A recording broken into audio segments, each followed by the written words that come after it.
Aix-les-Bains, à Chambéry et bien plus encore, Radio Grand Lac vous accompagne sur le 92.1 FM. Le Crédit Mutuel donne l'élan au sport sur Radio Grand Lac 92.1. 9, 2, 1, partez. L'émission 100% sport sur Radio Grand Lac. Bonsoir à toutes et à tous et bienvenue dans ce nouveau numéro de 9-2 Partez, l'émission 100% sport sur Radio Grand Lac. Je suis ravi d'être avec vous ce soir pour débriefer un petit peu l'actu sportif savoyarde et surtout pour échanger avec de nouveaux acteurs du sport local. Ce soir à mes côtés, comme d'habitude, Adrien. Adrien, est-ce que tu vas bien ? T'es en pleine forme ce soir ? Super, je suis en pleine forme, prêt à faire une super émission. Eh ben ça j'aime bien, j'aime beaucoup quand tu parles comme ça d'entrée, ça donne le tempo. Bien sûr, il n'y a pas Bernard ce soir, il nous rejoindra en deuxième partie d'émission parce qu'on a toujours besoin de son expérience et de son expertise, donc il nous rejoindra plus tard parce que là il est actuellement en tournage à Besançon pour un projet personnel, mais vous inquiétez pas, on aura sa belle voix en fin d'émission. On va enchaîner très rapidement parce qu'on a un programme très chargé ce soir, on va parler athlétisme, judo, ski de fond, biathlon et puis Adrien il a encore plein de choses à vous dire et à vous faire découvrir et on va parler de sport qui sont pas très très connus ce soir grâce à Adrien. On vous en dira plus un peu plus tard. Tout de suite, on accueille notre premier invité, Yann Spielmann, et on est très content parce qu'Adrien, tu le connais bien aussi, Yann, puisqu'il est étudiant à l'INSEC. C'est ça, ouais, on a pu partager quelques cours ensemble. Yann, je le connais bien, c'est un super élément de notre magnifique école. Ouais, c'est quelqu'un qui a une personnalité assez extravagante. Yann, est-ce que tu nous entends ? Est-ce que tu es prêt ? Ouais, hello tout le monde, j'espère que ça va bien et salut Adrien. Salut Yann. Alors Yann, j'espère que tout le monde va bien. Ouais, nous écoute, on est toujours en pleine forme, on est au studio comme un lundi sur deux et on est ravis de t'avoir avec nous. Donc là, et ben voilà, c'est le principal, Là, la bonne humeur. C'est clair. Là qu'on se le dise, la première fois tu étais venu nous parler photo dans l'Intégral Jeune, là cette fois c'est pour nous parler de ton parcours d'athlète.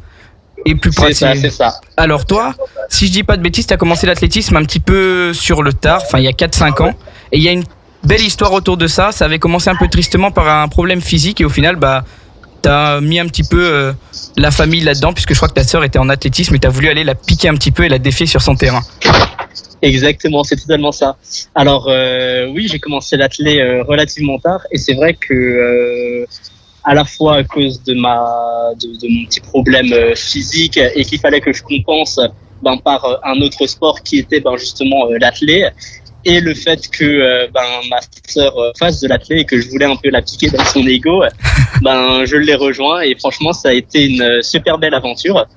Maintenant on est dans des clubs et dans des structures totalement différentes vu que elle va faire ses études du côté de Nancy et moi je suis du côté d'Aix. Mais on se retrouve en général sur les grosses compétitions, à savoir les championnats de France. Et alors qui c'est qui court le plus vite entre les deux ? Grosse question. Alors malheureusement on n'est pas sur les mêmes disciplines, mais je peux me targuer d'être le plus rapide. Alors c'est vrai qu'on l'a pas abordé dans ton introduction, mais alors toi tu cours sur 200 mètres, 400 mètres et tu fais aussi le relais 4x200 et 4x100 si je dis pas de bêtises. C'est bien ça Yann ? Alors c'est le relais 4x400. Ok, 4x400, t'es passé sur 4x400, ok. Ouais, c'est ça, exactement. Donc c'est la place que j'ai au sein de l'équipe de France jeune.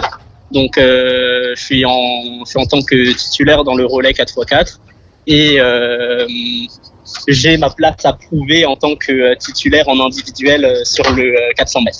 Voilà. Ok, et toi, quelle discipline tu préfères ? Alors, ma discipline phare, c'est clairement le 400. Alors, c'est vraiment on va dire une discipline un peu de bourrin, à savoir que on a besoin de s'entraîner comme des tarés, vraiment. Il n'y a pas d'autre mot. À chaque séance, on se met vraiment dans le rouge. Et c'est vrai que c'est pas évident. Mais c'est ce qui fait, on va dire, la saveur de cette discipline, quoi. C'est que derrière, on voit que tous nos entraînements ont porté leurs fruits. Et ouais, clairement, ça fait du bien, franchement. Ça fait du bien. Et dis-nous, Yann, avec ce petit pépin physique que tu avais eu en tout début de carrière, comment tu le vis maintenant, justement, ces entraînements à très haute intensité, jamais d'appréhension de ta part avant de rentrer sur la piste et de te donner à fond, justement, de te dépasser sur ces différents entraînements? Alors, il y a toujours des petites appréhensions, notamment quand je vais me retrouver sur du sprint court, à savoir le 100 mètres, qui est hyper, qui est très très tonique et ça demande énormément de capacité musculaire. Et c'est vrai que c'est le moment où je stresse un peu, à savoir est-ce que je vais me blesser ou pas. En général, on s'échauffe bien avant et j'ai réussi quand même malgré tout à compenser, on va dire, le pépin physique que j'avais eu, en début de carrière. Mais c'est pas fini. Ouais, c'est clair. J'ai encore des progrès à faire et pour compenser vraiment ce manque. Et justement, j'ai pu faire un test, donc toute une batterie de tests chez un médecin spécialisé pour un peu voir l'état de mon corps. Et c'est vrai que à l'issue de ce test, j'ai pu voir que le petit pépin était encore présent. Donc c'est vraiment la partie sur laquelle il va falloir que je m'améliore. Bon, en tout cas, s'il te reste plus que ça à régler, ça devrait le faire. T'as parlé de progrès dans ce que tu viens de dire. Au niveau du chrono, t'en es où? Parce qu'on s'était déjà eu au téléphone un peu avant et tu me disais que t'avais plusieurs objectifs. Tu voulais passer en dessous des 21 secondes sur 200 mètres et en dessous des 47 secondes en 400 mètres. Est-ce que le défi est réussi ou est-ce que tu en es par rapport à ces objectifs-là de temps? Alors, le premier objectif de la barrière des 47 secondes, elle a été accompli à 100% à merveille. Bravo. Donc j'ai un nouveau record en 46,82. Donc franchement, je suis vraiment satisfait que j'ai réalisé lors de la finale des championnats de France cet été à Albi, et ça m'a permis de décrocher la seconde place. Mais par contre, sur le 200 mètres, j'ai pas du tout réussi. J'ai fait une seule compétition sur le 200 mètres durant cette saison, ce qui a fait que j'ai pas pu me mettre, on va dire, pleinement dans les conditions pour aborder un 200 mètres à fond. Ok. Alors nous, pour qu'on comprenne bien avec Adrien, et pour que nos auditeurs comprennent aussi, parce que nous, on n'a pas l'habitude de faire des courses comme ça, combien de temps il faut en moyenne pour parcourir un 400 mètres pour être au top niveau ou pour pouvoir performer? Alors ça, c'est une très bonne question. Ça dépend de la catégorie de 1. On va prendre l'exemple de la catégorie senior. Pour avoir une place, on va dire, sur la scène internationale, il va falloir être sous la barrière des 46 secondes. Voilà. Ah oui, c'est vraiment le niveau minimum pour avoir une place sur la scène internationale et pour pouvoir être présent dans des équipes nationales de très haut niveau. Ah ouais, donc c'est déjà un chrono qui est costaud quand même à aller chercher. Ah ouais, clairement. C'est sûr qu'on se lève pas en faisant un chrono comme ça. Ça demande énormément d'entraînement et d'abnégation aussi, hein, clairement. Alors tu parles d'entraînement, tu nous as dit juste avant avec Adrien là que tu étais en pleine préparation. Raconte-nous un petit peu ton quotidien et ta préparation tout simplement avant les compétitions qui t'attendent. Alors c'est vrai que la préparation elle se fait en plusieurs phases. Étant donné que j'ai pas fait de saison hivernale, je me suis clairement concentré sur le foncier. Donc j'ai vraiment bâti des bases solides pour avoir une caisse solide. Donc à savoir pouvoir tenir un 400 mètres, parce qu'un 400 mètres c'est très très long, c'est du sprint, ça demande des capacités pulmonaires, on va dire, développées. Et c'est ce qu'on a travaillé sur l'entièreté de l'hiver. Et maintenant, on passe sur une phase qui va être plus rapide, à savoir travail de sprint court, pour pouvoir développer la capacité maximale. Dis-nous Yann, au niveau de tes entraînements, comment ça se passe avec justement tes partenaires? Tu t'entraînes, j'imagine, avec un petit peu de monde, hein. Dis-nous, est-ce que c'est plus facile? Est-ce qu'on a plus la volonté de se dépasser quand on court à côté d'autres coureurs, d'autres athlètes qui sont hyper performants autant que tu peux l'être? Qu'est-ce que ça t'apporte? Qu'est-ce que ça développe chez toi comme sentiment, ces entraînements collectifs? Alors c'est sûr que s'entraîner en groupe, c'est une émulation, hein, forcément, parce qu'il y a les collègues sur le bord de la piste qui t'encouragent, ou sinon il y a la concurrence aussi, et ça c'est hyper important. Et finalement on dit que l'athlétisme c'est un sport individuel, mais pas totalement, parce que finalement on se retrouve à faire des séances avec des collègues qui ont un très bon niveau et qui vont te pousser dans tes retranchements. Quand forcément il y a plus spécialement la motivation. On va dire que c'est une source de motivation d'avoir des gens qui courent avec. Et donc tu dis, c'est toujours constructif, c'est toujours bon enfant cette relation que vous avez entre vous, entre collègues de piste. Clairement. Faut que ça reste bon enfant. En général, il y a pas de relation toxique. Il y a toujours une concurrence, mais c'est toujours une concurrence, qui est saine, qui est bienveillante. Et on est toujours là pour encourager l'autre en compétition et tout ce qui s'ensuit. Et c'est des gens avec qui on est amis en dehors des terrains. Bah oui, j'imagine. Et pour continuer sur cet aspect d'entraînement, de camaraderie, etc., est-ce que tu as déjà eu l'opportunité de t'entraîner aux côtés de Christophe Lemaitre? Parce qu'on sait qu'il est originaire d'Aix et qu'il s'entraînait pas loin de notre studio. Est-ce que tu as eu déjà l'occasion de le côtoyer sur des entraînements et même sur des compétitions? Alors oui, et Christophe, il faisait partie aussi de notre groupe d'entraînement. C'est un très bon ami d'ailleurs. Et c'est vrai que l'avoir avec nous, déjà c'est un médaillé olympique, donc c'est hyper inspirant. Et ensuite avoir le privilège de courir à côté de lui, voire même de le dépasser sur certaines séances, c'est clairement un kiff total. J'imagine. C'est un kiff total, il n'y a pas d'autre mot. Et comment il est avec toi et avec les jeunes du club en général? Est-ce qu'il vous donne des conseils? Est-ce que justement tu parles de cet aspect de compétition entre vous voulez toujours aller le chercher, toujours chercher à le dépasser? Comment il est? Alors c'est vrai qu'il est, on va dire qu'il joue quand même le jeu, et c'est vrai qu'il essaye, et c'est son ego à lui, et c'est totalement logique, et ça reste bon enfant. Il essaye de se pousser, ça le pousse aussi dans ses retranchements, à se dire que non, je vais pas me faire dépasser par les petits gugus qui sont derrière moi, quoi. Ouais, c'est clair. Donc c'est sûr. Et c'est vrai qu'il est toujours là il a toujours le bon mot.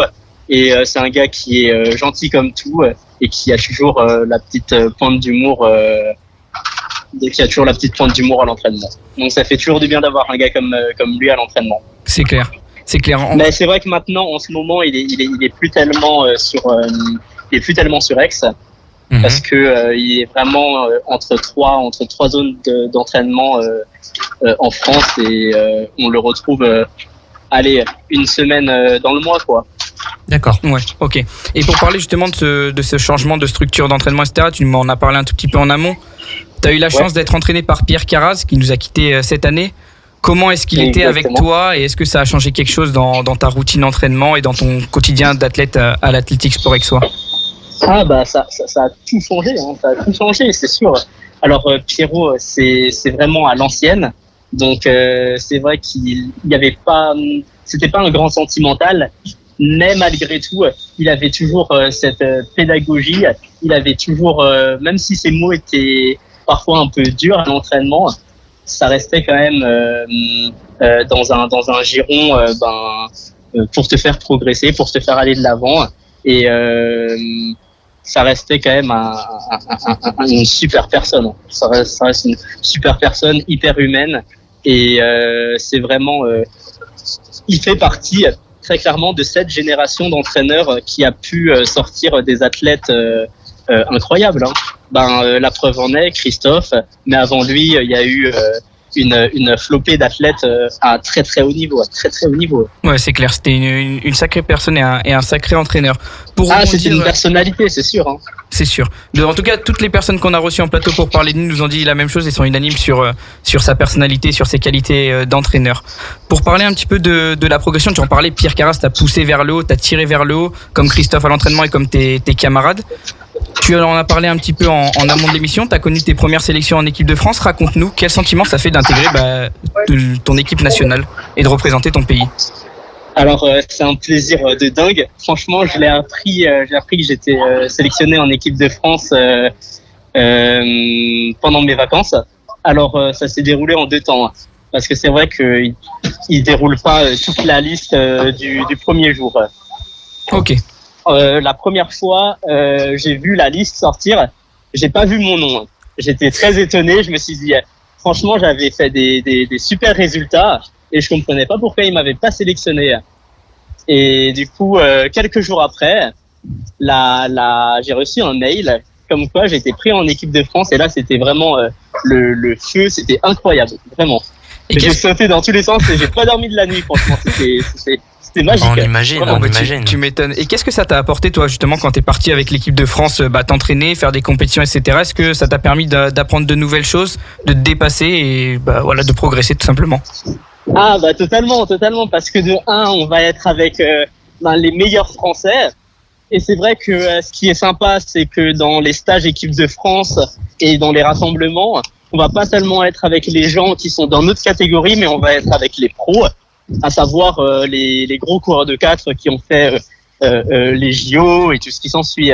Et donc c'est vrai que ça va être un apprentissage de dingue, parce que c'est des entraînements, une manière de s'entraîner qui va être différente. Ça va être une préparation physique qui va être différente. Ça va être vraiment une ambiance qui va te changer de l'ambiance de club. Et forcément, comme tu vas être avec les meilleurs, pendant tes entraînements, va falloir se dépasser et va falloir aller chercher, on va dire, la grosse perf, quoi. Et donc, j'imagine que maintenant, et comme beaucoup de gens, on a pu en parler ici de certaines personnes qui ont touché et qui ont goûté à l'équipe de France. J'imagine toi, maintenant que tu y as goûté, t'as plus envie de lâcher. Ça c'est sûr que non, Bah oui, là la place, je ne la lâcherai pas. Justement, dis-nous, qu'il y a Yann. Paris 2024. Jusqu'à Paris. Ouais, très bien, franchement, super objectif. Mais comment tu comptes le tenir un objectif. Comment tu comptes le tenir, dis-nous. En continuant, en m'entraînant dur. Et là, je songe même avec mon nouvel entraîneur à passer à 2 entraînements par jour. Ah oui. Ouais, 2 entraînements par jour. Donc ça va demander vraiment plus d'implication. Donc ça va changer. Mais honnêtement, j'y crois et on va voir déjà ce que je vais faire cet été. Mais normalement, si les chronos sont respectés cet été, il n'y a pas de raison que ça ne passe pas pour au moins intégrer le relais sur le 4x4 pour Paris 2024. Et c'est tout ce qu'on te souhaite. Yann, tu parlais de cet été. Qu'est-ce qui t'attend au niveau des compétitions? Est-ce que tu peux nous en dire plus sur tes prochaines échéances? Ouais, totalement. Alors, la première échéance, il y a beaucoup de compétitions internationales cet été. Ça, c'est vraiment cool. D'abord, en juin, donc ça va être en mi-juin, il y a les championnats d'Europe par équipe. C'est une sélection senior. Donc là, ça va être une première occasion pour moi d'essayer de me sélectionner. Ensuite, il y aura les championnats de France Espoir le 1er juillet. Donc ça va être à quasi domicile, donc c'est à Épinal, donc c'est en haut, c'est vers chez moi. Donc il y aura toute ma famille pour venir me voir et m'encourager, ça va être sympa. Ensuite il y aura les championnats d'Europe, donc les championnats d'Europe Espoir. Et là l'objectif il est clair et net, avoir le titre de champion d'Europe. Ah oui. Ouais, franchement là les objectifs vont être très très très très très corsés, mais je trouve toujours sympa de se fixer des objectifs assez hauts. C'est clair, ça permet toujours de progresser et de se tirer vers le haut, d'aller toujours plus loin, quoi. Mais Yann, merci beaucoup en tout cas d'être passé. On a débordé un petit peu, tu m'avais dit que tu avais jusqu'à 15 pour aller à l'entraînement. On va te laisser partir et aller t'échauffer pour t'entraîner et essayer d'accomplir le plus d'objectifs possible cette année. Pas de soucis, j'ai même pas vu leur passer, pour te dire. Nous non plus, avec Adrien en plateau, c'est passé super vite. Merci beaucoup Yann en tout cas. Et puis à très vite. Salut. Merci Yann, bon entraînement. Merci. Allez, nous on va respirer un petit peu parce que là on est parti très très vite en sprint avec Yann. Exactement. Et puis on va avoir besoin de souffler pour entamer la deuxième course avec Manon Trapp juste après la pause musicale. 24h/24, 7 jours sur 7, Radio Grand Lac, à Aix-les-Bains et autour du lac du Bourget, votre radio. Le Crédit Mutuel donne l'élan au sport sur Radio Grand Lac 92.1. 9, 2, 1, partez! L'émission 100% sport sur Radio Grand Lac. On est de retour en direct sur les antennes de Radio Grand Lac pour ce nouveau numéro de 9 de 1 partez. On est parti fort, Adrien, avec Yann. Ça, c'est peu dire, effectivement. Il était à fond, notre Yann. Là, on va repartir sur les starting blocks avec Manon Trapp, qui elle aussi court à l'Athletic Sport Aixois. Salut Manon, est-ce que tu nous entends? Oui, bonjour. Alors Manon, toi, comme on l'a dit, on vient de recevoir Yann Spielmann, donc qui est comme toi à l'Athletic Sport Aixois. Lui, il fait plus du... Tu le connais? Vous êtes déjà croisés? Oui. Oui, bien sûr. C'est une personnalité assez extravagante. Toi, contrairement à Yann, tu cours sur des plus longues distances. Explique-nous un petit peu ta discipline. Alors, je touche un peu à tout. Je fais du cross-country. Donc, c'est de la course, on va dire, dans des terrains variés, un peu type nature. Et après, je fais aussi de la route et aussi de la piste. Ok, et ça fait combien de temps que tu as commencé toutes ces disciplines ? J'ai commencé vraiment à me mettre à l'athlétisme en septembre 2017. Ok. Et qu'est-ce que tu préfères entre ces trois disciplines ? T'en as évoqué plusieurs. Est-ce qu'il y en a une que tu préfères ? Est-ce qu'il y en a une qui fait office de spécialité ? Raconte-nous un petit peu sur laquelle tu te sens la plus à l'aise et sur laquelle tu performes le plus. Ouais, j'ai un petit coup de cœur quand même pour les cross-country. Voilà. Ouais. J'irais même plus loin, c'est lesquels, justement, tu nous dis tu préfères le cross-country, tu préfères, c'est quoi que tu préfères dans cette discipline, c'est quoi les avantages que tu y trouves et sur lesquels tu prends, j'imagine, beaucoup plus de plaisir que les deux autres? Ce que j'aime bien, c'est qu'on est vraiment au contact des éléments. À chaque fois, c'est des parcours différents. On joue vraiment avec le parcours. Il y a des bosses, des relances. Vraiment, c'est ce que j'aime aussi. Et puis, c'est ça, on court vraiment aux sensations et c'est moins dans la recherche de chrono et il y a un peu une ambiance de parcours du combattant. Donc, c'est ce que j'apprécie aussi. Ok. Avant qu'on parle justement de tes résultats là en championnat de France de cross-country, etc. T'es parti cette année en stage de préparation au Kenya. Pourquoi ce choix et pourquoi cette destination pour te préparer? Alors le Iten, en fait, Kenya, c'est vraiment une destination reconnue mondialement pour la pratique de la course à pied. Il y a vraiment les meilleurs du monde s'entraînent à Iten. Des Kenyans, les meilleurs du monde. Et puis en fait, il y a eu vraiment, ça a attiré plein de touristes, d'athlètes étrangers qui sont venus. Et donc en fait, c'est un peu un mythe. Et j'avais vraiment envie d'y aller pour découvrir l'atmosphère qui y régnait, etc. Et puis m'entraîner aussi avec les Kenyans, quoi. Et donc voilà. Et qu'est-ce que ça t'a apporté concrètement, le fait que j'imagine que là-bas il doit faire très chaud. Est-ce que c'était aussi ce que tu recherchais, d'aller te défier un petit peu sous les grosses chaleurs pour être peut-être plus en forme? Non, même pas. Les conditions, elles sont vraiment idéales. En fait, c'est entre 15-20 degrés. C'est vraiment propice. Et puis grand soleil, donc aussi c'est aussi un atout parce que au moment où c'est l'hiver chez nous, là-bas, il y a vraiment des conditions idéales, donc ça fait du bien d'avoir du soleil, etc. Et après, ce que je cherchais, c'était en fait, ce que j'ai appris, du coup, c'est aussi la découverte d'une nouvelle culture, etc. Vraiment l'aspect voyage et aussi entraînement, mêler les deux. Et en fait, je suis venue aussi à Iten pour faire des enquêtes de terrain dans le cadre de mon mémoire de géographie que je mène toujours sur ce terrain Iten. Et du coup, en fait, j'analyse les impacts du tourisme sportif et de la pratique de la course à pied sur le territoire. Ok. D'accord. Mais dis-nous, du coup, tu nous parles de culture, que tu as fait également ce voyage-là et cette préparation dans le but de découvrir tout ça. Est-ce que tu peux nous expliquer un petit peu ce que tu as pu découvrir justement, comment les Kenyans, ils ont, quelle vision ils ont justement de cette discipline, de la course à pied? C'est quoi? Parce que j'imagine que c'est pas du tout pour les mêmes raisons, c'est pas du tout vu de la même manière que nous, on peut le percevoir en France. Oui, c'est sûr que la majorité des personnes qui vont à Iten, qui sont étrangères, c'est plus des touristes amateurs, donc qui ne vivent pas de la course à pied, mais qui perçoivent la course à pied plus comme une passion.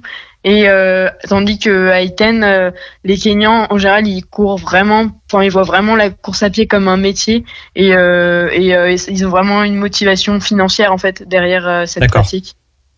Et est-ce que cette autre approche, cette autre manière de penser est aussi une raison pour laquelle les Kenyans performent un petit peu plus que nous, puisqu'ils le voient vraiment plus, comme tu le dis, comme un métier? Est-ce que ça peut jouer plutôt que nous? C'est quelque chose qui est peut-être un peu plus banalisé, entre guillemets? Oui, c'est sûr que en fait, ça joue plus, quoi. Ils se disent, ils le font aussi pour leur famille, pour qu'ils puissent vivre, des fois survivre, quoi. Donc c'est sûr qu'il y a quelque chose de fort qui rentre en jeu.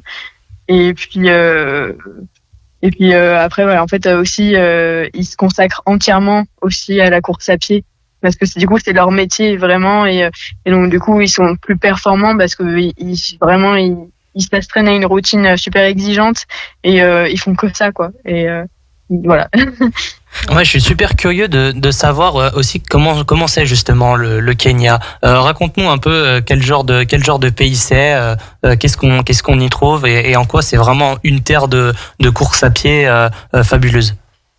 Mais en fait, ce qui est assez impressionnant, en tout cas pour nous les coureurs, en fait, c'est assez dingue de voir.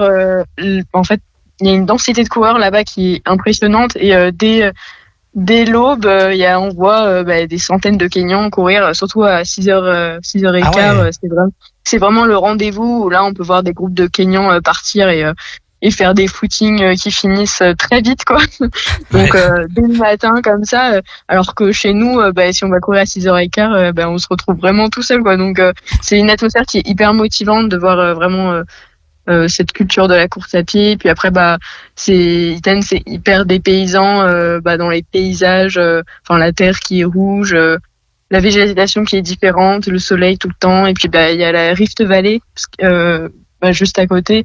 On a une vue sur la vallée du Rift, qui est assez impressionnante aussi parce que Iten est situé sur des hauts plateaux et en fait il y a un escarpement, il y a, on va dire, on perd plus de 1000 mètres de dénivelé d'un seul coup. Et après on a la vue sur la vallée en dessous et vraiment c'est assez dingue aussi les paysages là-bas. Ah oui, c'est clair. En tout cas, de ce que tu nous racontes, ça a l'air magnifique et tu le présentes plutôt bien. Toi, Adrien, tu t'aimerais bien les courir à 6h du matin. Je sais pas si je t'ai pas croisé souvent. Alors, bon, non, moi je suis pas vraiment course à pied. Moi, je serais plus à monter sur un vélo. Mais alors, c'est vrai que dans des paysages comme ça, ça doit être magnifique. Ça vend du rêve là, ce qu'elle nous raconte. Après, il y a du vélo qui se développe aussi. Enfin, il y en a qui j'imagine, oui. Des VTT. Et puis là, il y a du dénivelé, il y a de quoi faire, quoi. Bon, en tout cas, t'inquiète, Adrien, tu pourras y aller en vélo. Et moi, t'inquiète pas, à 6h du matin, on me voit pas non plus courir au bord du lac. Tu me rassures. Oui, t'inquiète, t'es pas tout seul. Alors, pour revenir sur tes performances, Manon, le 12 mars dernier, t'as participé au championnat de France de cross-long à Carré. C'était un peu dans des conditions difficiles. Raconte-nous comment ça s'est passé.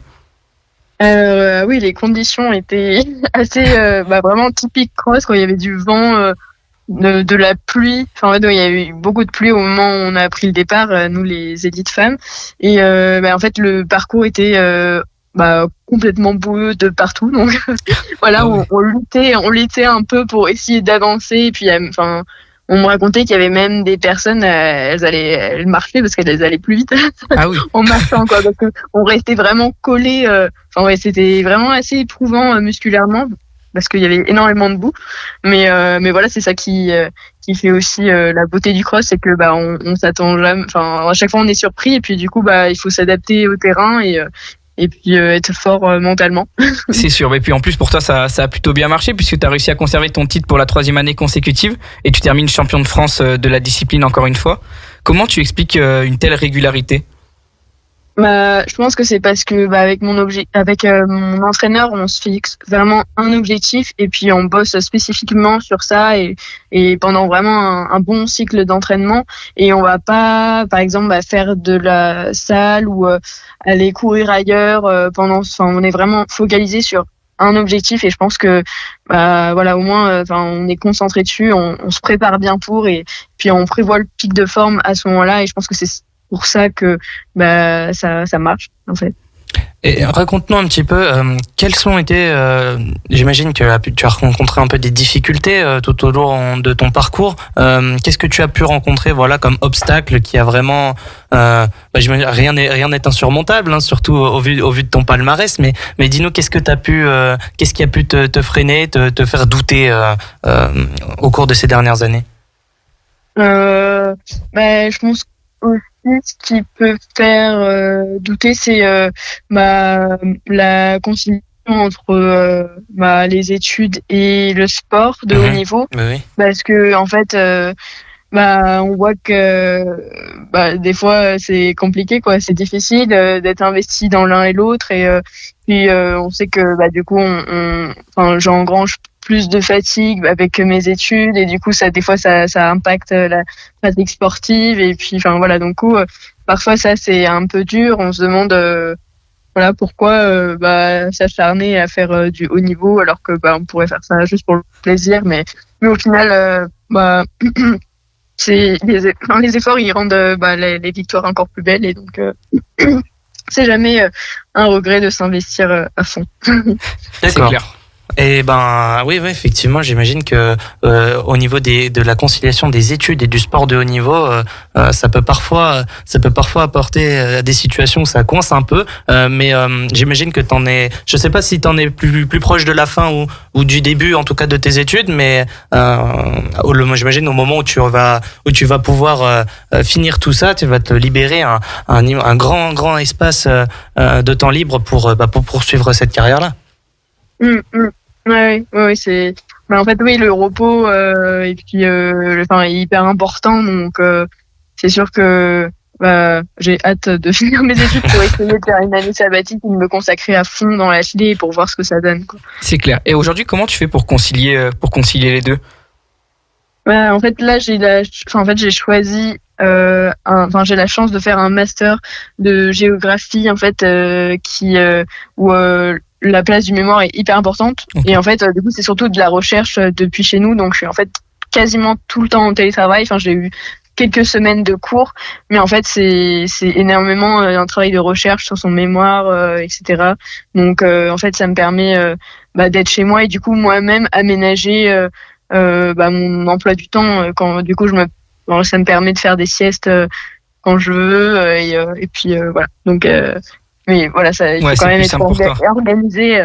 Faut quand même être organisé et puis ça empêche que je travaille quand même beaucoup, quoi. Mais au moins, ça me laisse un peu de liberté dans l'aménagement de mon emploi du temps, on va dire.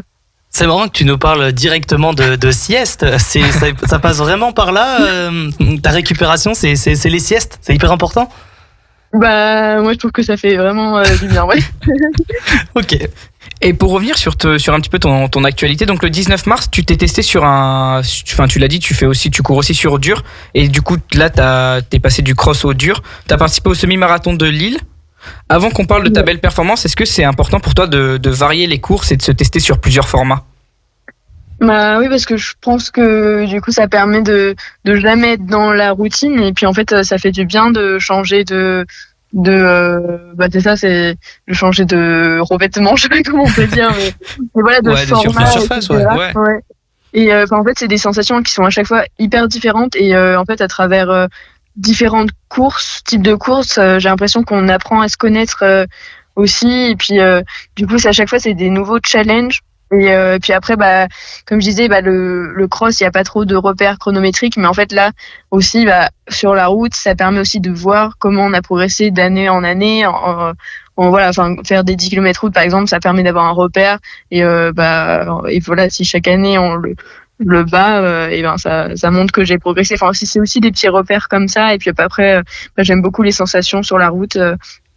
Surtout après un cross pas du tout roulant, je me sentais m'envoler, quoi. C'était plutôt agréable.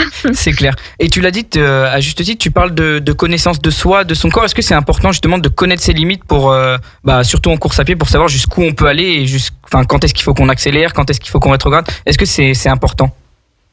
Oui, c'est important parce que ça permet c'est la gestion de la course qui permettra de faire une bonne course, quoi. Si j'étais partie à fond sur le semi dès le début, j'aurais pas fait le chrono bien parce que j'aurais explosé, quoi. Ouais. Donc du coup oui, c'est hyper important de se connaître et puis là ça passe par on se connaît surtout à l'entraînement aussi. Ouais. Alors tu as terminé donc 3e chez les femmes sur ce semi-marathon et tu as même battu ton record personnel. Comment ça s'est passé? Raconte-nous un petit peu cette belle performance. Alors, il y avait encore la pluie. Après Carré, il y avait encore la pluie. Mais du coup, là, j'avais la chance d'être dans un peloton. Donc, du coup, avec un groupe de gars, on a couru, quasi tout le temps ensemble. Et donc ça, c'était vraiment bien parce que c'est vrai que passer de 8 km à 21, ça peut paraître un peu long. Et du coup, comme j'avais pas trop de repères sur la distance, c'était vraiment cool de courir en groupe. Ouais. Donc voilà. Et est-ce que le chrono c'était un objectif au départ est-ce que battre ton record personnel c'était un objectif du départ ou vraiment t'étais là-bas pour te faire plaisir, pour te tester et puis pour, comme tu dis, voir un petit peu où tu en étais par rapport aux autres années? Oui, du coup, je me suis fixé l'objectif de me rapprocher le plus possible des 1h11.00. Et en fait, déjà, le premier objectif, c'était de faire moins de 1h12 parce que ça permet de se sélectionner, enfin, faire ce temps, ça permet de se sélectionner au championnat du monde de semi-marathon qui auront lieu le 30 septembre à Riga. Voilà. Ok. Et là, tu nous parlais du fait que tu étais dans le peloton et tout ça pour cette course. Qu'est-ce que tu préfères, toi, que ce soit en cross-country ou alors en course sur bitume ou sur piste? C'est plutôt de courir seul, de t'imposer à ton propre rythme et de t'y tenir, ou plutôt c'est sympa aussi et même plutôt très entraînant de se retrouver dans un peloton et avec l'émulation des coureurs autour, suivre un rythme partagé par plusieurs coureurs. Oui, je trouve que c'est plus dur déjà de courir tout seul parce que mentalement, en fait, on pense plus à où on a mal, etc. si on est tout seul. Ah oui. Et puis, en fait, le groupe, la force du groupe, ça permet de se dépasser. Et puis, si c'est une course à la place, là, on va serrer les dents et voilà, je pense que ça permet de encore plus se dépasser, d'avoir des concurrents ou d'être avec un groupe, et là tous ensemble on se motive pour aller chercher le chrono. Tu l'as dit, quand on est tout seul, on ressent plus vite la douleur. Est-ce que l'aspect mental est aussi important dans des courses pour aller chercher des belles performances? Oui, c'est sûr que je suis désolée, je suis malade. Il n'y a pas de souci, prends ton temps.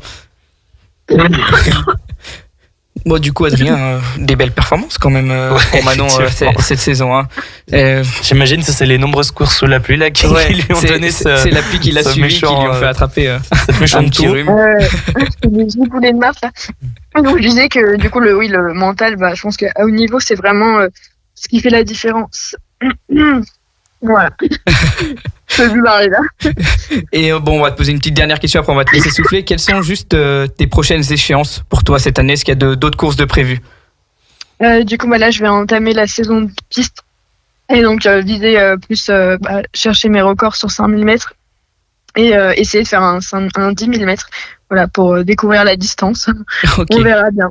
Ok, ouais. Bon, on t'embête pas plus, Manon, on va te laisser respirer et te soigner tranquillement pour la suite de la saison. Merci beaucoup en tout cas de t'être libéré. Et puis bonne chance pour la suite. À bientôt Manon, au revoir. Merci Manon, bonne journée. À vous. Et puis nous on va enchaîner, on va parler un petit peu de l'événement qui avait un petit peu course à pied, qui va rester un petit peu dans le même domaine que l'athlétisme. Il y avait les 10 km d'Aix-les-Bains ce week-end, Adrien. C'est ça. C'était la 10e édition donc des 10 km d'Aix-les-Bains et j'imagine que tu vas nous en parler un peu plus précisément, mais c'était marqué par une météo qui était quand même assez capricieuse, mais ça va pas empêcher les 1500 personnes de prendre le départ de cette course sur le bord du lac. Il y avait du monde sur cette course à Aix-les-Bains. C'est clair, comme tu l'as dit, il y avait des conditions dantesques. Dantesque décidément, la langue à la fourchée. Il y avait la pluie, le vent, etc. Vraiment, ils ont fait face à des conditions horribles, mais ils sont bien battus. C'était quand même 1420 au départ. C'est le record. Ils n'avaient pas fait autant d'inscrits depuis un moment sur cette course. Et puis, c'est finalement le Kenyan William Kibor qui s'est imposé. Il a devancé son compatriote Brian Kipchumba et Duncan Peria. Donc voilà pour le petit résumé de ces 10 km d'Aix-les-Bains. Ils n'échappent pas à la règle, nos amis kenyans. Ils sont vraiment forts. Ils sont vraiment forts, ils sont toujours là, même sous la pluie, parce que maintenant, elle nous a pas parlé trop de pluie au Kenya. Oui, mais je pense qu'il y a la saison des pluies et tout ça au Kenya. Oui, mais je pense qu'ils sont adaptés, ils sont prêts. Mais je pense qu'ils sont tout terrain, nos amis kenyans. Ils sont très très très forts. Bon, on va fermer cette grande page athlétisme et puis on va pas faire de pause musicale aujourd'hui. J'ai pas envie, j'ai vraiment envie de parler sport pendant une grosse heure. Et on va parler ski de fond et biathlon. Et pour ça, on va retrouver notre spécialiste de la discipline pour tout savoir sur cette fin de saison, parce que la saison va bientôt se terminer en biathlon et en ski de fond. Et on retrouve Pablo, notre expert de la discipline, pour 4 minutes de chronique pour tout savoir sur cette fin de saison. Pablo, le plateau est à toi. Salut Julien, bonjour à tout le monde en plateau, j'espère que tout le monde va bien. En effet, tu me laisses ces 4 petites minutes pour essayer de débriefer l'actualité du ski nordique. Et on va commencer avec le biathlon, où la discipline s'est terminée il y a une dizaine de jours à Oslo-Holmenkollen, en Norvège, donc pour le cadre des finales, dans un cadre idyllique avec vue sur la baie d'Oslo, le fameux tremplin de Holmenkollen. Et c'était aussi l'occasion donc pour Julia Simon de valider son gros globe de cristal. Il lui restait encore quelques points d'avance sur Dorothée Avira. Rien n'était fait au début du week-end, même si ça commençait à sentir bon, on va pas se le cacher.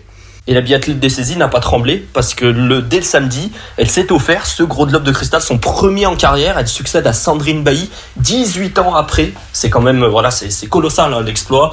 On en a entendu parler, peut-être pas assez, mais voilà, ce qu'elle a réalisé, Julia, c'était vraiment quelque chose de beau. Elle a fini devant Dorothée Avireur sur la course du samedi, ce qui lui permettait de s'offrir ce gros globe de cristal avant même la fin des compétitions. Elle a pu savourer, on va dire, que le dimanche avec la fin de la Mastart où elle a reçu ses petits globes ainsi que le gros globe, le fameux. Donc c'était une belle journée de fête avec aussi la retraite d'Anaïs Chevalier-Boucher, donc ce groupe féminin qui a vécu une année riche, qui a été la meilleure équipe on va dire internationale. Donc c'est quand même pas rien, c'est à souligner. D'autant plus que le groupe masculin a connu plus de difficultés, notamment cette saison, mais aussi ces derniers jours à Oslo, où Vincent Vitos, l'entraîneur de ski de fond, et Patrick Favre, l'entraîneur de tir, ont annoncé qu'ils se retiraient justement, qu'ils démissionnaient de leur poste d'entraîneur.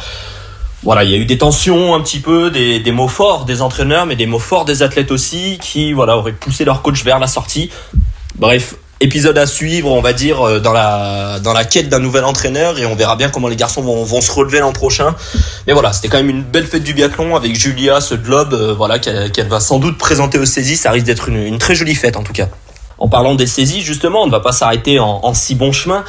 On va revenir sur le SAMC National Tour, qui est en fait la Coupe de France de biathlon, qui se déroulait également aux saisies mercredi et jeudi dernier, où les titres de champion de France du sprint et de la poursuite ont été remis à notamment Jeanne Richard chez les filles, qui a fait le doublé.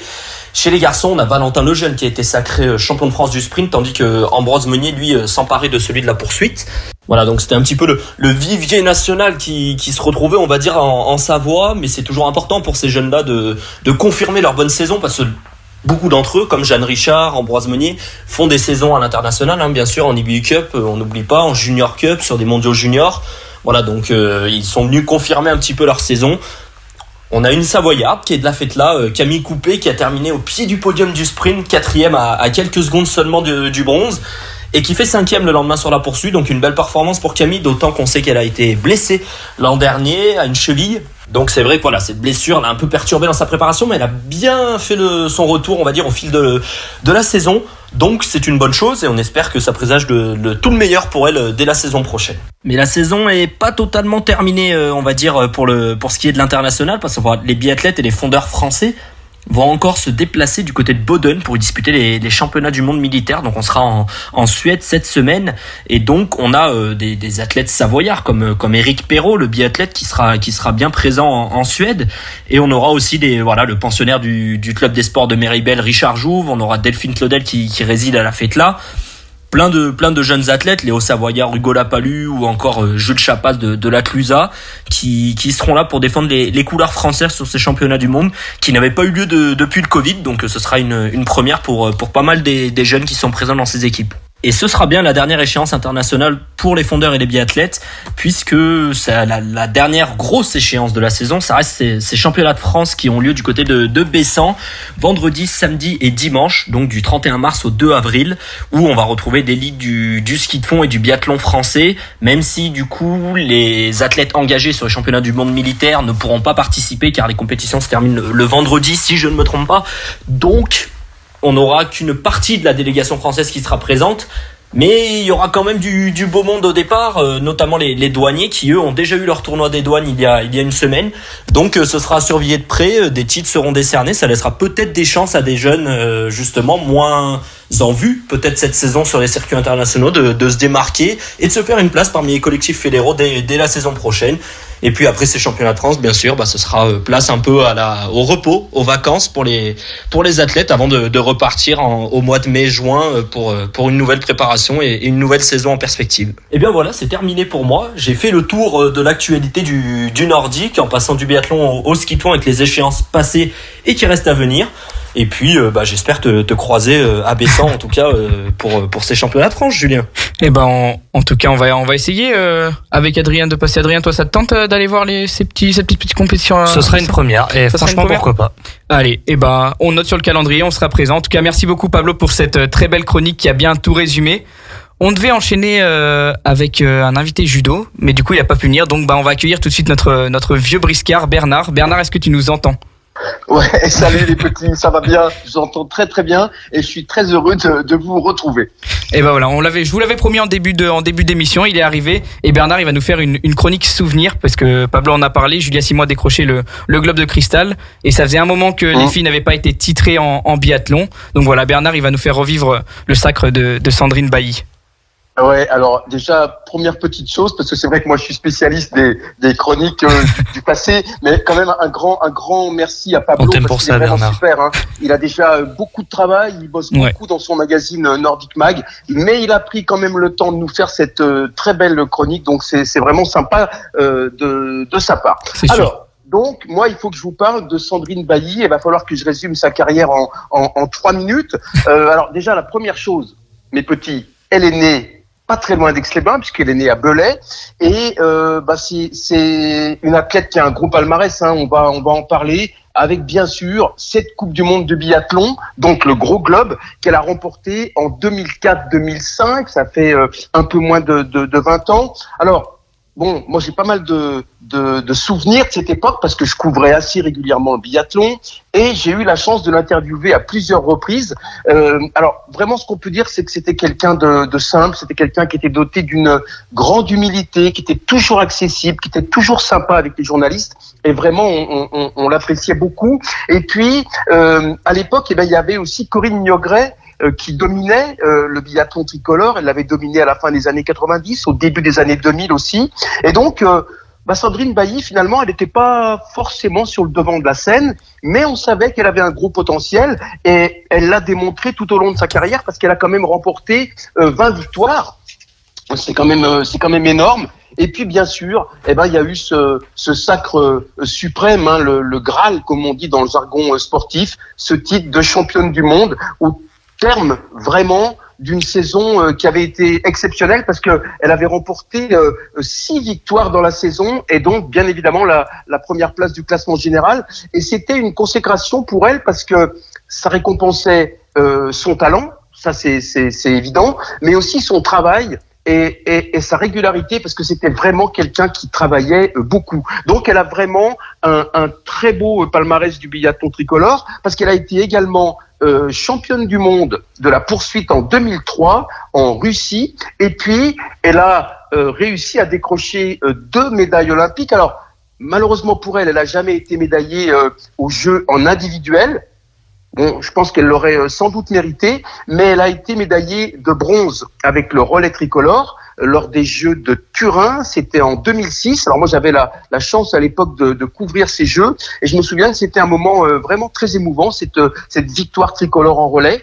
Et puis elle a décroché aussi une autre médaille olympique, toujours en relais, 4 ans plus tard, lors des Jeux de Vancouver en 2010. Alors là j'y étais pas, j'aurais bien aimé, mais ça avait été aussi un moment très très fort de sa carrière parce qu'elle a pris d'ailleurs sa retraite dans les semaines qui ont suivi et aujourd'hui elle a un regard très avisé bien sûr sur le biathlon tricolore actuel et d'ailleurs elle a félicité très sincèrement et avec beaucoup de fair play sur les réseaux sociaux Julia Simon pour son titre. C'est vraiment la preuve et le symbole de la très belle solidarité qu'il y a entre les biathlètes actuels et puis les anciens, on va dire. Voilà, c'est la belle équipe de France qui continue à briller vraiment côté tricolore. Voilà. C'est clair. En tout cas, c'est une très très bonne nouvelle pour le biathlon français, pour les féminines surtout, parce que ça faisait un moment, comme tu l'as dit Bernard, qu'elles n'avaient pas remporté de gros globes, donc ça fait plaisir de voir les Françaises à l'honneur et qui plus est une Savoyarde à l'honneur. Non, qu'est-ce que t'en penses toi, Adrien, de cette belle performance? Comme l'a dit Bernard, c'est vrai que ça faisait longtemps et en plus on en a parlé plusieurs fois ici. On se demandait, on s'est posé beaucoup de questions. Est-ce qu'elle va tenir le coup? Est-ce que ça va le faire jusqu'au bout? Avec un moment où il y avait une petite méforme, donc on était dans le doute. Au final, ça l'a fait. Et c'est magnifique. Et tant mieux pour nous. Et tant mieux pour elle, surtout. Tant mieux pour le sport français. Merci en tout cas Bernard pour cette très belle chronique. Reste avec nous. On va enchaîner avec un petit agenda sport concocté par Adrien. Et puis on va parler un petit peu de toute l'actualité sportive. Et je crois que tu voulais commencer par un petit coup de projecteur sur une discipline que l'on connaît très peu. Eh ben oui, Julien, le roller derby. En fait là, c'était la fin du championnat de France, donc de roller derby N2 zone 4. Et en fait là, j'aimerais vous parler des Chambériennes. Alors Chambert apostrophe de Yenne, de la ville de Yenne, qui ont remporté le championnat national de leur zone et qui se dirigent donc vers les playoffs. C'était 5 matchs intenses et donc 5 victoires pour les Chambériennes. Le premier plateau de championnat s'est déroulé le 21 et 22 janvier à Lyon, donc ça remonte un petit peu. C'était d'ailleurs, ils avaient dû affronter les équipes de Lyon et Aubenas, mais c'est ici, lors du second plateau, le 11 et 12 mars à Aubenas, que l'équipe a donc affronté Grenoble, Annecy et Gap. Maintenant, le prochain rendez-vous, c'est donc les playoffs, le 27, le 28 et le 29 mai. Localisation, lieu de compétition encore inconnu pour le moment, mais j'imagine que ça sort dans les semaines qui viennent. Et enfin, donc les équipes victorieuses donc de chaque zone s'affrontent pour une place en N1. Julien, tu connais bien oui, le roller. Oui, je connais un petit peu. J'ai eu la chance de pouvoir échanger avec l'équipe d'Annecy justement il y a pas très longtemps. Alors pour ceux qui connaîtraient pas, je sais pas, toi Bernard, est-ce que tu connais le roller derby ou ça te parle pas du tout? Alors, moi, j'ai eu la chance, entre guillemets, de faire des sujets, mais il y a longtemps, sur un club de roller derby à Chambéry. J'avais découvert un petit peu la discipline, et c'est vrai que ça m'avait séduit. J'avais trouvé ça sympa, et je suis bien content finalement de voir que cette discipline, elle est en train de monter, et puis aussi d'obtenir des résultats. Je pense que pour un jeune débuter dans cette discipline, c'est ludique, c'est sportif, c'est sympa, c'est un sport d'équipe. Non, vraiment, je trouve que c'est sympa. C'est clair. Alors pour ceux qui connaîtraient pas en fait le roller derby, comme je vous l'ai dit, moi j'ai pu échanger avec une membre de l'équipe d'Annecy. C'est un sport de contact sur patin, essentiellement pratiqué par des femmes. C'est 100% féminin. Même si la pratique est un petit peu plus ouverte aux hommes actuellement, ça reste 100% féminin. Les hommes n'ont pas le droit de jouer en championnat avec les femmes et les hommes n'ont pas de championnat actuellement. Et en fait, pour vous expliquer un petit peu les règles, c'est un peu comme du football américain, sauf qu'à la place du ballon, c'est une joueuse. En fait, on va jouer cette discipline à 5 contre 5 sur une piste. 4 joueuses sont dans une zone et donc ça s'appelle les bloqueuses, et on a une joueuse de chaque équipe qui s'appelle la jammeuse, qui a pour objectif de traverser cette zone où les bloqueuses vont essayer de l'empêcher de passer, et la première qui traverse cette zone là où il y a les 4 joueuses remporte un point. Donc c'est ludique, c'est sympathique, et tout ça sur roller surtout, parce que ça aurait pu être en course à pied, ça aurait pu être un petit peu plus facile, mais là en roller, traverser comme ça une zone où des gens grosse dextérité recommandée là, effectivement, ça doit être impressionnant. C'est clair. Et puis bousculer en patin, et comme tu le dis, il faut avoir des sacrés coups de physique. C'est clair. En tout cas, il faudra qu'on y aille. Pourquoi pas les inviter, les Chambériennes, une fois, pour qu'elles puissent mettre à l'honneur cette belle discipline. Avec plaisir. Ce serait une bonne idée. C'est clair. C'est noté. Le rendez-vous est pris. Adrien, tu voulais enchaîner avec un petit peu de basket, et cette fois-ci pas de carton rouge pour Aix-Maurienne, il me semble. Non, pas de carton rouge. Allez, tant qu'on y est, je vais nous débriefer un petit peu les derniers résultats du sport local collectif. Alors, tout d'abord, donc, le basket, bien évidemment, avec Aix-Maurienne Savoie Basket, victoire 69 à 73. Je le lis comme ça parce qu'en effet, c'était à l'extérieur et c'était face à Nantes. Malgré tout, il reste quand même avant-dernier, 16e de leur championnat. Donc une victoire encore une fois de prestige, on les sent maintenant peut-être sortis d'une mauvaise passe et capable de remonter un petit peu la pente. J'enchaîne avec le Chambéry Savoie Football, victoire 2-1 face à Montluçon, actuellement 9e de National 3 Aura. Donc belle performance pour le Chambéry Savoie Football.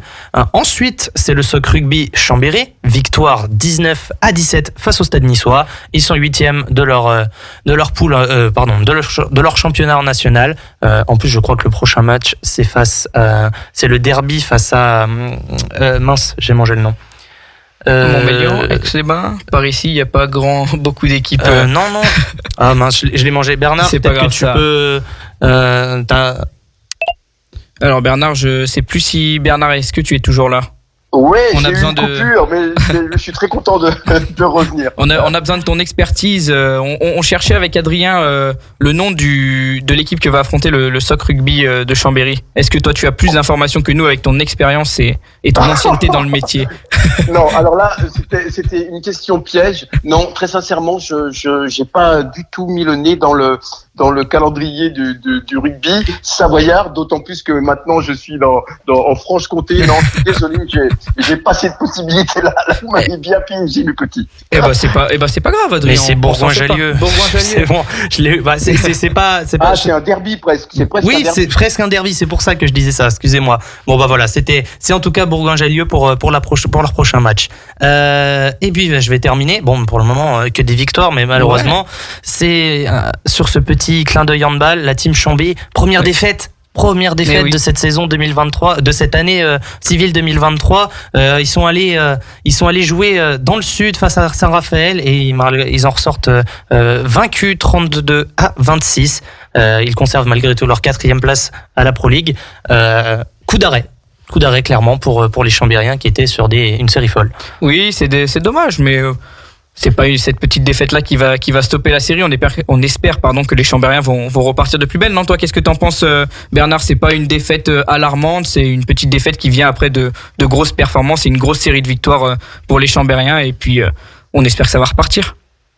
Ah oui, absolument. Il y a vraiment pas de souci par rapport à ça. Ils peuvent pas gagner à tous les matchs. Ils avaient, comme tu l'as dit, une série assez impressionnante. Voilà, c'est une défaite. Ils vont se remettre dans le sens de la marche très rapidement. J'en suis certain. Non, vraiment, ça fait partie. Hein, bien évidemment, les calendriers sont difficiles. Le rythme est soutenu. Il y a pas de match facile. Donc là encore, vraiment, Chambéry est en train de faire une deuxième partie de saison excellente. C'est une défaite qui va vite être oubliée, à n'en pas douter. C'est sûr. Adrien, tu voulais enchaîner avec un coup de chapeau, mais cette fois-ci pour Maïline Bui. Exactement. Une jeune qui fait du karaté à Annecy.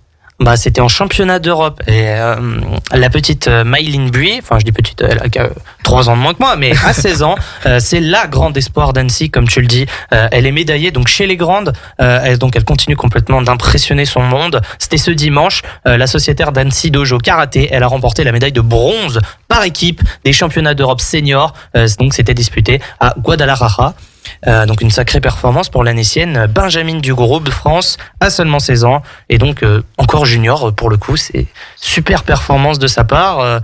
Ce serait pour le coup, elle aussi, je pense, très cool de l'avoir ici en plateau pour parler karaté. Karaté, on n'a pas encore fait. Eu, ouais, c'est clair. Mais Maïline Bui, j'ai eu la chance aussi de l'avoir au téléphone la semaine dernière grâce au Dauphiné Libéré. C'est vrai que elle rafle tout et même dans sa voix, quand on parle avec elle, qu'on discute, qu'on lui parle de sa discipline, c'est vrai que pour une fille, une jeune femme de 16 ans, elle fait très très mature et elle a des ambitions très élevées et c'est ça aussi qui fait aussi tout simplement la force d'un sportif. Et tu l'as dit, donc elle a pris cette médaille de bronze, mais elle a aussi décroché l'or en individuel en catégorie junior et en catégorie senior par équipe le 11 et 12 mars dernier en championnat de France. Donc c'était plutôt une belle performance. Effectivement. En tout cas, Adrien, tu nous as ramené que du positif et on va finir encore sur une bonne note si tu le veux bien avec le trampoline et les enfants du Revard qui ont plutôt bien tourné ce week-end. Ouais, c'était ce samedi donc le 18 c'était le samedi 18 mars, pardon, c'était pas ce week-end, mais les enfants, donc les trampolinistes des enfants du Revard,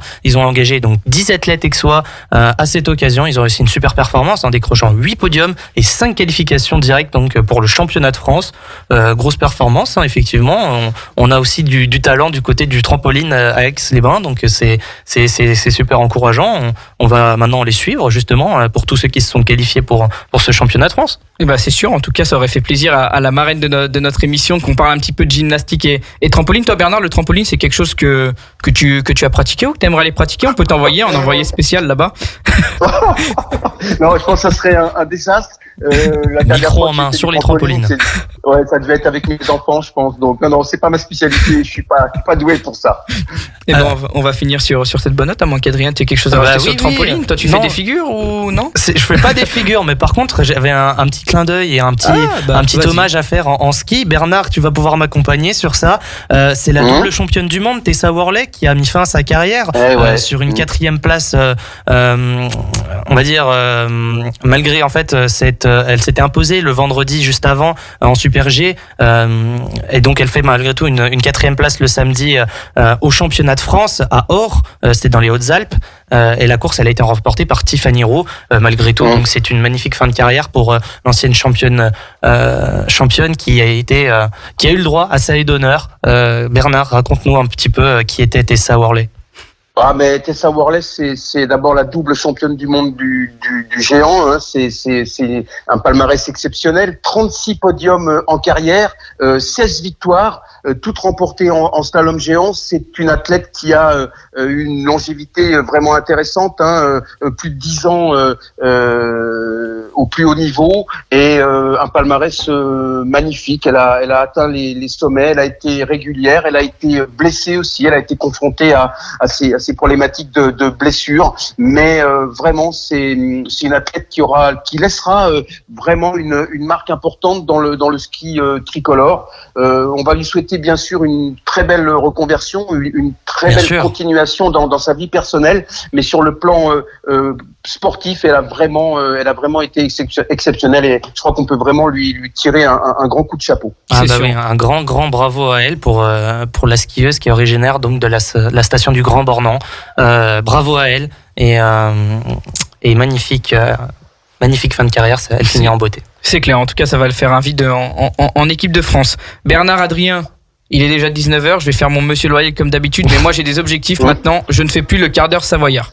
Donc il est 19h04. Bon, et ben on va s'y plier. Tiens, et par contre, si je peux juste dire un petit clin d'œil, parce que Adrien vient de faire un clin d'œil, moi je voudrais juste adresser un petit clin d'œil à David Bouvier, qui est à l'origine, qui est l'une des personnes à l'origine de cette émission qu'on a beaucoup de plaisir à présenter, à animer un lundi sur deux sur les antennes de Radio Grand Lac. Voilà, une grosse pensée pour David. Et David, on te dit à très bientôt et on espère t'accueillir très bientôt en studio parce que tu nous manques. C'est sûr.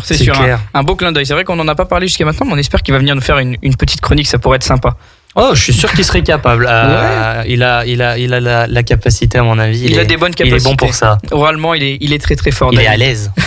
Bon, il va être l'heure pour nous de rendre l'antenne. Adrien, Bernard, merci pour cette très belle émission. Merci à toi, Julien. Et puis, c'était un plaisir. Bravo les jeunes. Vous avez été très bons. Et puis surtout merci à tous nos auditeurs qui nous ont suivis encore une fois pour cette nouvelle édition de 9-2-1 Partez.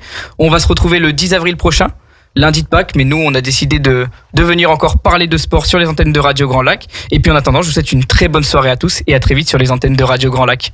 Salut à tous, bonne soirée. 24h sur 24, 7 jours sur 7, vous écoutez Radio Grand Lac sur le 92.1 FM.